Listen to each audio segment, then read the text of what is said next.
Hello everyone, myself मैं Pratap Singh. Welcome to press Gyan academy. जैसा कि अपना टॉपिक चल रहा था अवकलन के अनुप्रयोग, डेरिवेटिव ऑफ डिफरेंशिएशन, ठीक है। उसी क्रम में मैं आपको उसके जो बेस क्वेश्चन, इम्पोर्टेंट क्वेश्चन हैं, उनको लेके आए हैं। देखते हैं, उन पर डिस्कस करेंगे, ठीक है। तो क्वेश्चन है, पहला क्वेश्चन है आज की क्लास का फर्स्ट क्वेश्चन। एक गुब्बारा जो सदैव गोलाकार रहता है, एक गुब्बारा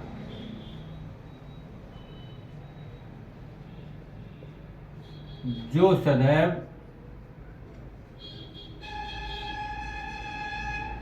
गोलाकार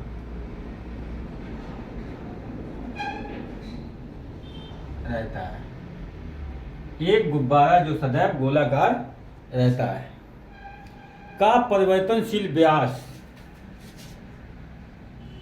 का परिवर्तनशील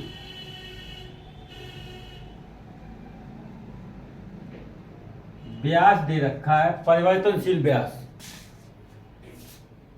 3/2 2x 3/2 2x plus 1, 3/2 into 2x plus 1 है। x के सापेक्ष आयतन के परिवर्तन की दर ज्ञात कीजिए। x के सापेक्ष परिवर्तन की दर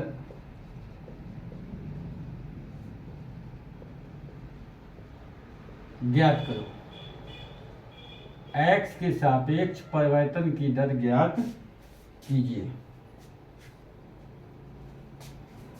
ठीक है। चलो भाई, x के साथ आयतन के परिवर्तन की दर, x के सापेक्ष आयतन परिवर्तन की दर ज्ञात कीजिए, ठीक। अब इसमें ये कहा गया एक गुब्बारा जो सदैव गोलाकार रहता है, मतलब गुब्बारा है जो कैसा है, गोलाकार है, और परिवर्तनशील व्यास दिया गया। तो व्यास दिया गया तो उसकी हम त्रिज्या निकाल लेंगे, ठीक है। तो x के साथ आयतन परिवर्तन, अब गोले का आयतन जो होता है क्या होता है, 4/3 पाई r क्यूब। तो सबसे पहले मुझे r निकालना है। देखो सॉल्यूशन इसका,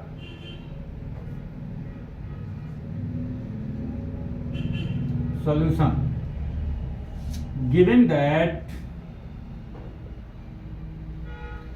क्या दिया गया, डायमीटर व्यास, व्यास इक्वल टू डी से डिनोट कर दो 3/2 इंटू 2x प्लस, ठीक। रेडियस कितनी होगी, रेडियस त्रिज्या r इक्वल टू 3/4 हो जाएगी 2x प्लस, ठीक है, 3/4 इंटू 2x प्लस, ठीक। अब बात ये आती है कि गोले का आयतन, गोलाकार है तो गोले का आयतन कितना होता है, सिंस चूंकि गोले का आयतन volume B equal to 4/3 pi r cube, 4/3 pi r cube, ठीक। r की वैल्यू कितनी है, तो B इक्वल टू 4/3 पाई और B की वैल्यू रख दो 3/4 2x प्लस 1 का होल क्यूब, ये r की वैल्यू होगी। अच्छा, B equal to 4/3 pi, B का 3 का क्यूब 27, अच्छा 4 का क्यूब, 4 चौकू 16 चौकू 64 इंटू 2x प्लस 1 का होल क्यूब। देखो 3 से कैंसिल हो गए, 3 नेम 27 और 16 चौकू 64, तो B इक्वल टू आ गया 9π/16 2x प्लस 1 का होल क्यूब, ठीक है। अच्छा, ये कह रहा आयतन परिवर्तन की दर ज्ञात करो। आयतन में परिवर्तन dV/dx, x के सापेक्ष डिफरेंशिएट, तो इसका अवकलन करेंगे x के सापेक्ष, differentiate with respect to x, differentiate with respect to x, ठीक है। देखो तो dv/dx इक्वल टू 9 पाई/16, ये तो कांस्टेंट है। अच्छा, इंटीग्रेशन और डिफरेंशिएशन ऑफ एक्स की पावर n क्या होता है, एन एक्स की power n-1 n not equal to, ठीक है। तो इसी से करो उसका, तो 3 टाइम्स 2x + 1 और 3 में से 1 निकाल देंगे, कितना बचेगा 2 इंटू 2x का होगा, 2 इंटू एक्स का 1 का डिफरेंशियल 0, तो क्या मिलेगा 9 तिया 27 और 27 दूनी 54, 54 पाई/16 और 2x + 1 का होल स्क्वायर। अच्छा, ये कैंसिल हो जाएंगे, किससे 2 से कैंसिल होंगे, 27 और 8, तो 27 पाई/8 और 2x + 1 का होल क्यूब, ये होगा घन सेंटीमीटर में होगा, तो घन सेंटीमीटर इकाई होगी। किसमें है ये दिया गया, किसी में नहीं दिया गया, तो इकाई लिख दो घन, dV/dx इक्वल टू 27 पाई/8 2x + 1 का होल क्यूब, इकाई लिख दो, इकाई, ठीक है। तो देखो दोस्तों, सबसे पहले ये पूछा गया था, एक गोला जो गोलाकार रहता है, गुब्बारा जिसका परिवर्तनशील व्यास दिया गया, मैंने इसकी त्रिज्या निकाल ली, परिवर्तनशील आयतन पूछा गया था, आयतन का फार्मूला होता है 4/3 πr3, r की वैल्यू रख दी, ठीक है, कैंसिल आउट हुआ, कर दिया, और आयतन निकल के आया b इक्वल टू 9 पाई/16 2x + 1 का होल क्यूब, और इसका ये पूछा x के सापेक्ष पूछा, तो x के पास सापेक्ष मैंने इसका डिफरेंशियल कर दिया और ये निकल के आ गया, नोट डाउन, ठीक है। इसके आगे नेक्स्ट क्वेश्चन है,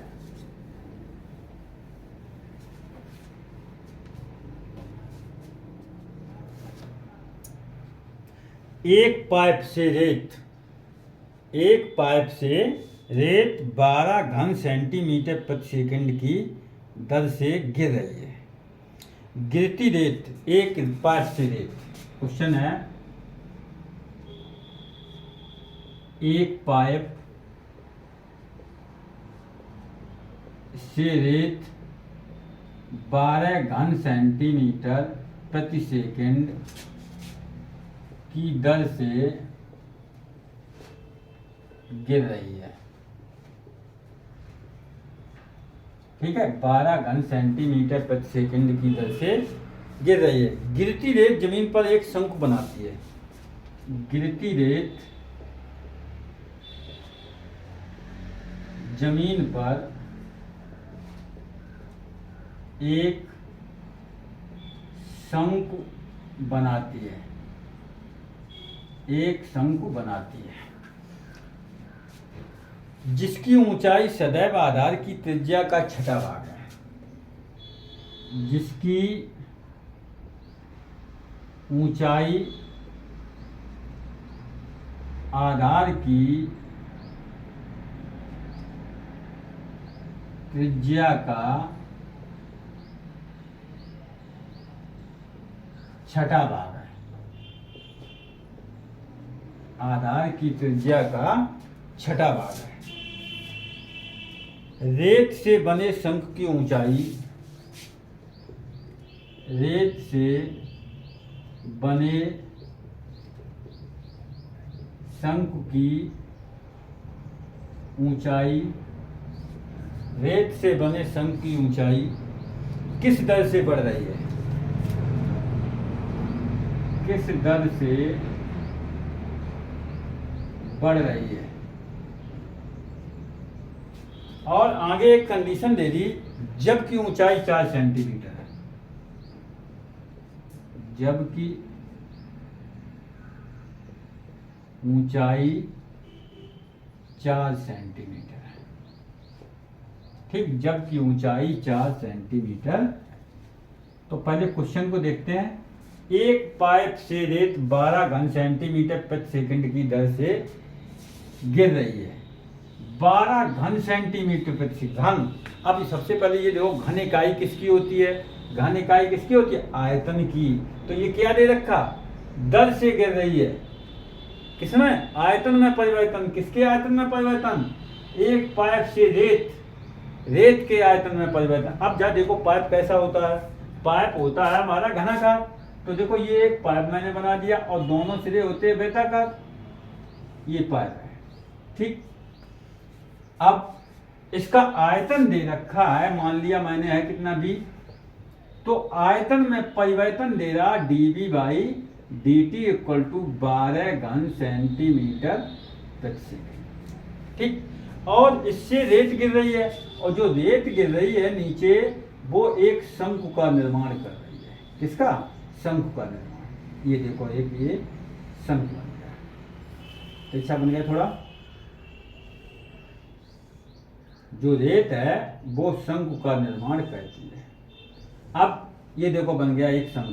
ये क्या होती है शंकु की? ये होती है ऊंचाई, और ये होती है तिरछी ऊंचाई, और ये होती है त्रिज्या, शंकु की त्रिज्या, ठीक। अब बात ये आती है, जो रेत इससे गिर रही है ये शंकु बनाती है, तो जितनी रेत गिरेगी वो शंकु के इसके बराबर होगी। जितना आयतन इसका होगा उतना ही आयतन इसका होगा। क्यों भाई? जितना आयतन मतलब इसमें रेत भरी है, पाइप में रेत भरी है, और रेत का आयतन जितना होगा उतना ये शंकु का आयतन है, क्योंकि रेत से ही शंकु बना है, ठीक है।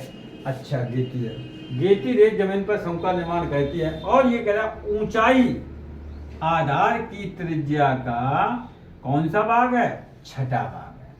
ऊंचाई कितनी मानी मैंने? h, त्रिज्या का छठा भाग h बराबर r/6, h बराबर r/6। तो ये कह रहा रेत से बने शंकु की ऊंचाई किस दर से बढ़ रही है? ऊंचाई किस दर से बढ़ रही है? तो dh/dt पूछा गया। क्या पूछा गया? ऊंचाई में परिवर्तन, ऊंचाई में परिवर्तन। अब देखो तुम्हें क्या दिया गया? गिवन दैट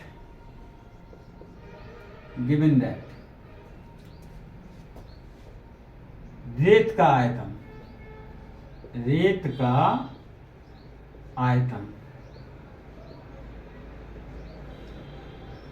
मान लें पहले रेत का आयतन, रेत के आयतन में परिवर्तन, रेत के आयतन में परिवर्तन dv by dt equal to दिया गया 12 घन सेंटीमीटर प्रति सेकंड। मान लें या माना रेत का आयतन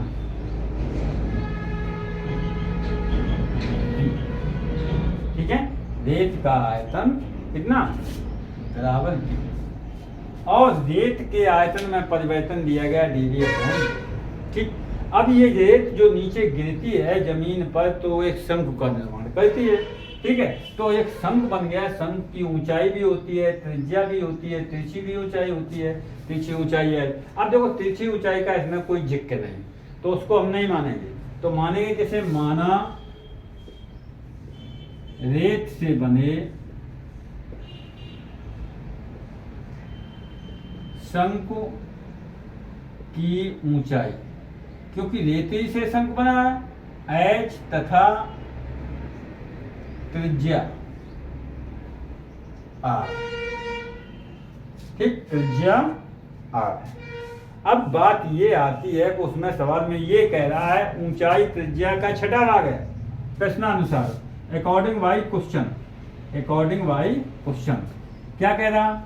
ऊंचाई शंकु की ऊंचाई, शंकु की ऊंचाई h बराबर त्रिज्या/6, त्रिज्या/6 मतलब h बराबर r/6, ये दे रखा है h बराबर r/6। तो पूछ क्या रहा? पूछ रहा है कि ऊंचाई किस दर से बढ़ेगी? रेत गिरेगी ऊंचाई बढ़ेगी, तो पूछ रहा है dh/dt, dh/dt पूछ रहा, ये बात पूछ रहा है, dh/dt क्वेश्चन मार्क, ठीक। अब क्या क्या दिया गया? dv/dt दिया गया। dv/dt मतलब आयतन में परिवर्तन, आयतन में परिवर्तन। अब आयतन, शंकु का आयतन क्या होता है? मतलब बेलन के आयतन से गिर रही रेत, तो जितना बेलन का आयतन मतलब रेत का आयतन उतना ही शंकु का आयतन। तो शंकु का आयतन क्या होगा? क्योंकि सिंस शंकु का आयतन b बराबर क्या होता है 1/3 pi r square H, pi r square H, pi r square H. अच्छा अब बात ये आती है, मुझे आर का तो काम ही नहीं कुछ है, मुझे पूछा गया D H upon D T, तो आर को यहाँ से खत्म करो, आर को हम यहाँ से क्या करेंगे खत्म करेंगे। तो यहाँ से अगर हम चाहें तो आर का मान क्या मिलेगा, this implied r equal to 6 h, r equal to क्या मिलेगा 6 एच, ये मान हम यहाँ रख देंगे। तो b equal to 1/3 pi 6 h का होल स्क्वायर इंटू एच, तो 6 का स्क्वायर 36 पाई बाई 3 और h square into h, h cube क्या हो जाएगा एच क्यू, 12 तिया 36। तो बी इक्वल टू आ जाएगा 12 पाई एच, ये आयतन निकल के आया, B equal to 12 pi H Q. ठीक है, तुम्हें पूछा गया D H upon D T ऊंचाई में परिवर्तन, और दिया गया D B upon D T, मतलब D B upon D T का मतलब बी का टी के सापेक्ष अवकलन, तो कह दो differentiate with respect to T, B get D B by D T equal to 12 pi H Q का 3h स्क्वायर और D H by D T, 3h square D H by D T. तो D H by D T पूछा गया, और शेष जो h बची उसकी वैल्यू रख दो, h की वैल्यू कितनी है 4, तो d B by D t कितना है 12 equal to 12 pi into 3, h की वैल्यू है 4 का स्क्वायर और D H by D t, d H by D t. 12 से 12 कैंसिल हो गए, यहाँ 1 बचा, क्या बचा 4 चौको 16 तिया 48, 48 pi d H by D T. तो D H by D t क्या मिलेगा, d H by D T equal to 1/48 pi. अच्छा ऊंचाई मीटर में है कि सेंटीमीटर में, किसमें त्रिज्या दी गई थी सेंटीमीटर, सेंटीमीटर पर, मतलब जो ऊंचाई है शंकु की ऊंचाई 1/48 पाई सेंटीमीटर प्रति सेकंड की दर से बढ़ रही है। मतलब इसमें से जो रेत गिर रही है वो एक शंकु का निर्माण करती है, और शंकु की ऊंचाई किस दर से बढ़ रही है उसमें इसका रेत का आयतन दिया गया, तो जितना इसका आयतन होगा उतना ही शंकु का आयतन होगा। इसमें आयतन में परिवर्तन दिया गया तो यही है, शंकु के आयतन में परिवर्तन हो जाएगा डीवी अपॉन डी टी, ठीक शंकु के आयतन का। और ये कहा गया ऊंचाई त्रिज्या का छठा भाग है, तो h equal to r by 6, h equal to r by 6। और क्या किया आयतन निकाल लिया, dv upon D t, t के रिस्पेक्ट में डिफरेंशियल कह दिया, ठीक है, और D H upon D t की, ठीक है नोट डाउन। ठीक, तो अब इसके आगे नेक्स्ट क्वेश्चन है,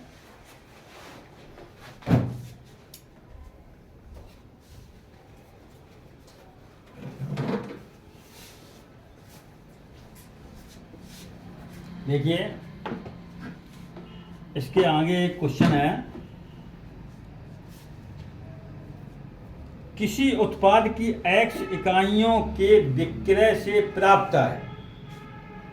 क्वेश्चन है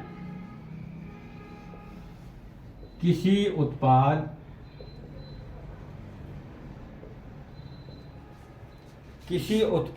की x इकाइयों के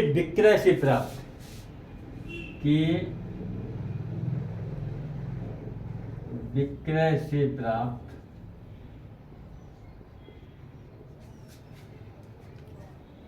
कुल आय RX,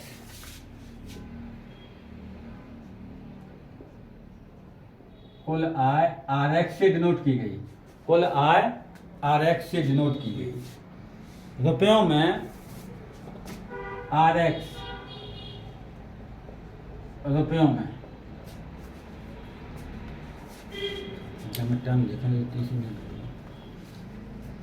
रुपयों में RX equal to r x equal to दे रखा है 13x square 13x² plus 26x plus 15 से प्रदत्त है, से प्रदत्त है। सीमांत आय ज्ञात कीजिए। सीमांत आय ज्ञात कीजिए। ज्ञात कीजिए कब? जब r इक्वल टू 7 है, जब r इक्वल टू 7 है। ठीक, सीमांत आय ज्ञात कीजिए। देखो सीमांत आय क्या होती है? ये जो rx दिया गया राजस्व का समीकरण दिया गया, ये मान लो। ठीक, ये रिलेटेड है राजस्व से क्वेश्चन। ठीक, तो ये कुल आय दे रखी है, मतलब कुल प्रॉफिट, कुल आय दे रखी है उसमें rx इक्वल टू। ठीक, सीमांत आय, सीमांत आय पूछ रहा है, मतलब इसका एक बार हम डिफरेंशियल कर दें x के सापेक्ष, निकल आएगी सीमांत आय। ठीक है, ध्यान रखना ये। तो ये दे रखा है, देखो इसका सॉल्यूशन देखते हैं। Given that rx equal to 13x² plus 26x plus 15। ठीक है, ये राजस्व का समीकरण मान लो तुम। ठीक, मतलब राजस्व निधि है ये। तो ये कह रहा है उसकी सीमांत आय क्या होगी, लगभग आय क्या होगी, तब x इक्वल टू 7 है। ठीक, तो क्या करेंगे, इसका x के सापेक्ष अवकलन कर दो और x की जगह 7 रख दो, सीमांत आय निकल आएगी। Differentiate with respect to x, with respect to x। तो देखो r x और d over dx, d over dx 13x² plus 26x plus 15। ठीक, चलो देखते हैं ये कितना हो जाएगा। 26x 26x प्लस 26 और x का 1, 15 का होगा 0। ठीक है, तो 26x प्लस का 26, ये निकल आई सीमांत आय d ओवर dx। अभी x की जगह मुझे क्या रखना है, 7। तो सीमांत आय बराबर जब x आय d over dx r x at x equal to 7। ठीक है, x इक्वल टू 7। तो 26 इंटू 7 प्लस 26। अब इन दोनों का मल्टीप्लाई कर दो, 7 छंग 42 2 और 7 दूनी 14 और 2 7 छंग 42 की 2 हासिल 4, 7 दूनी 14 4 18 प्लस 26।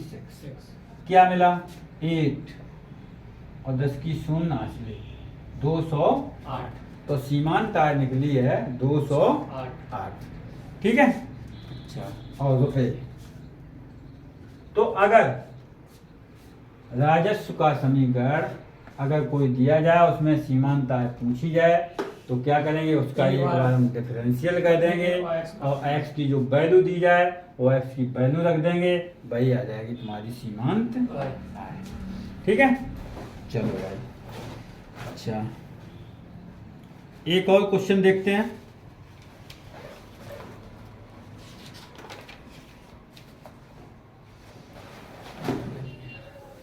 देखो बहुत ही अच्छा क्वेश्चन है, उसको देखते हैं। एक वृत्त की त्रिज्या, एक वृत्त की त्रिज्या 0.7 सेंटीमीटर प्रति सेकंड की दर से बढ़ रही है। देखो एक क्वेश्चन और देखते हैं और वो लास्ट क्वेश्चन होगा इस टॉपिक का। टॉपिक तो मालूम ही है आप लोगों को क्या चल रहा, अवकलन के अनुप्रयोग, अवकलन के अनुप्रयोग हैं ये। और उसका लास्ट क्वेश्चन है, एक वृत्त की त्रिज्या एक वृत्त की त्रिज्या 0.7 सेंटीमीटर प्रति सेकंड की दर से बढ़ रही है, की दर से बढ़ रही है। बढ़ रही है। इसकी परिधि की वृद्धि की दर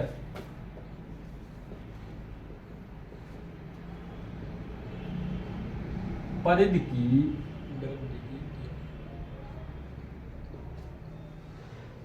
वृद्धि की दर क्या है?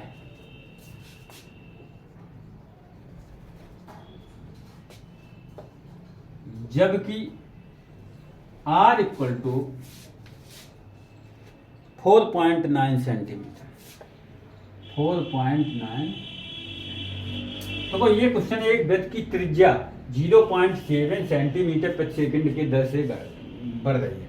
देखो मैंने कल बताया था, त्रिज्या जैसे मान ली R है, उसमें कमी या वृद्धि कमी या वृद्धि समय के साथ होगी। हाँ। तो क्या करेंगे, dr अपॉन dt। अगर त्रिज्या r मान ले तो उसमें कमी या वृद्धि dr बाई dt। अगर कमी होगी तो नेगेटिव होगी और वृद्धि होगी तो पॉजिटिव होगी। परिधि की दर, अब बात आती है, एक वृत्त है, ये एक वृत्त है और ये हो गई वृत्त की त्रिज्या r। परिधि कौन होती है? ये वाली आसपास गिरा हुआ भाग। परिधि। साइकिल के ऊपर जो साइकिल का पहिया होता है ना, उस पर जो टायर लगा होता है, ठीक है, उसको मान के चलें, ये परिधि होती है। और वृत्त की परिधि क्या होती है? 2 पाई r। वृत्त की परिधि 2 पाई r। और ये दे रहा है वृत्त की त्रिज्या 0.7 सेंटीमीटर प्रति सेकंड की दर से बढ़े। त्रिज्या को मैंने माना है r, तो सबसे पहले हम लेट करेंगे, माना त्रिज्या, रेडियस, माना वृत्त की त्रिज्या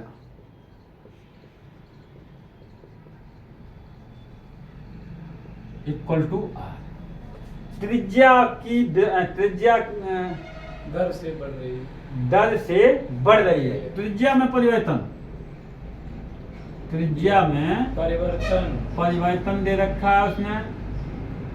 त्रिज्या में परिवर्तन dr बाई dt, तो 0.7 सेंटीमीटर पर सेकंड। ठीक, एक सेकंड में इतनी त्रिज्या में परिवर्तन हो रहा। ठीक, अच्छा, अब ये पूछ रहा है कि परिधि किस दर से, परिधि की वृद्धि की दर क्या होगी। अब सबसे पहले तुम्हें परिधि का फार्मूला मालूम होना चाहिए, परिधि का फार्मूला। तो देखो क्या होता है, चूंकि सिंस वृत्त की परिधि क्या होती है, 2 पाई r। अब इसको मान लो, परिधि को s से मान लें। किससे मान लें? s मान लें। ठीक, इसमें परिधि की वृद्धि दर पूछ रहा, मतलब ये पूछ रहा ds by dt, ds by dt। Question अगर s मानी है तो, ठीक, तो इसका डिफरेंशियल कह रहे हैं, differentiate with respect to t। तो ds by dt equal to ds by dt 2 pi constant, r का dr बाई dt, r का डिफरेंशियल dr बाई dt। तो ds बाई dt त्रिज्या 2 pi r dr by dt का मान 0.7। तो ds by dt equal to 7 दूनी 14, 1.4 पाई। अच्छा, त्रिज्या दूरी होती है सेंटीमीटर पर सेकंड। ये निकल आया तुम्हारा त्रिज्या में परिवर्तन, परिधि में परिवर्तन, परिधि में परिवर्तन।